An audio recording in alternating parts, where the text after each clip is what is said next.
తండ్రి శవం పక్కన పెట్టుకొని కుర్చీ కోసం సంతకాలు పెట్టించుకోవడం తెలుసు. బాబాయిని వాళ్లే కొట్టెలపోటు చేసి నారావారి చరిత్రని చెప్పడం తెలుసు. తల్లిని చెల్లిని ఏ విధంగా న్యాయం చేశాడో, మహిళల్ని ఎలా విధంగా గౌరవించారో మనందరికీ తెలుసు. జగన్మోహన్ రెడ్డి గారికి ఈరోజు తెనాలికి వెళ్ళి పరామర్శిస్తున్నారు రౌడీ షీటర్లను. మరి జగన్మోహన్ రెడ్డి సిస్టమే అది. ఎందుకంటే మనం అందరం చూసాం గతంలో ఈ రాష్ట్రాన్ని ఏ విధంగా గంజాయి రాష్ట్రంగా మార్చాడు, అక్రమాలకి నిలయంగా మార్చాడు. దోచుకోవడం దాచుకోవడమే గత 5 సంవత్సరాలుగా జగన్మోహన్ రెడ్డి గారు చేశారు. ఈ రోజు తెనాలికి వెళ్లారు జగన్మోహన్ రెడ్డి గారు. తెనాలికి వెళ్ళడం ఎవరి కోసం వెళ్లారు? జగన్మోహన్ రెడ్డి గారు రౌడీ షీటర్ల కోసం. మరి ఆ రోజు 5 సంవత్సరాల్లో దళితుల పైన సుమారుగా 11,500 మంది అక్రమ కేసులు పెట్టారు. దళిత మహిళలపై అత్యాచారాలు జరిగాయి. డాక్టర్ సుధాకర్ పైన ఏ విధంగా అరెస్ట్ చేశారో తెలుసు.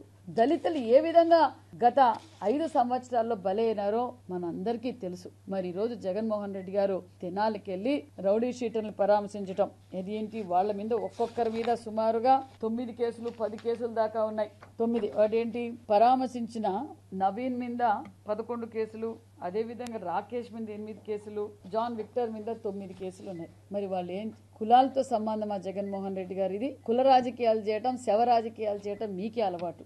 మరి వీళ్ళు చేసింది ఏంటి? ఒక దళిత కానిస్టేబుల్, అక్కడ కూడా దళిత కానిస్టేబుల్ అనే విషయం మర్చిపోతున్నారు మీరు.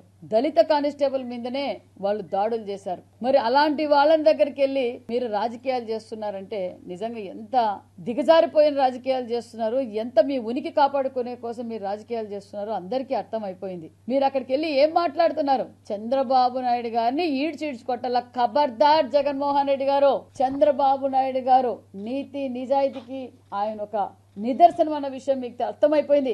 మీరు ఏదైతే చంద్రబాబు నాయుడు గారి మీద అక్రమ కేసు పెట్టినప్పుడు ప్రపంచమంతా చంద్రబాబు నాయుడు గారు అంటే ఏంటో మీరు ప్రపంచ స్థాయిలో మీకు తెలిసింది. మళ్ళా ఈ రోజు చంద్రబాబు నాయుడు గారి గురించి మాట్లాడే అర్హతే మీకు లేదు. మరి అంతేకాకుండా మీరు ఈ రోజు దళితుల గురించి మాట్లాడుతున్నారు. దళితులకు ఇస్తున్న సంక్షేమ పథకాలు మీరు ఏ విధంగా రద్దు చేశారో తెలుసు. మరి రాజ్యాంగ నిర్మాత అంబేద్కర్ గారినే మీరు విమర్శించారన్న విషయం మీరు మర్చిపోయారు. అంతేకాకుండా మరి ఎస్సీ సప్లాన్ ఏం చేశారో, మీరు ఏ విధంగా నిధులు మళ్ళీ ఇచ్చారో మీకు తెలీదా?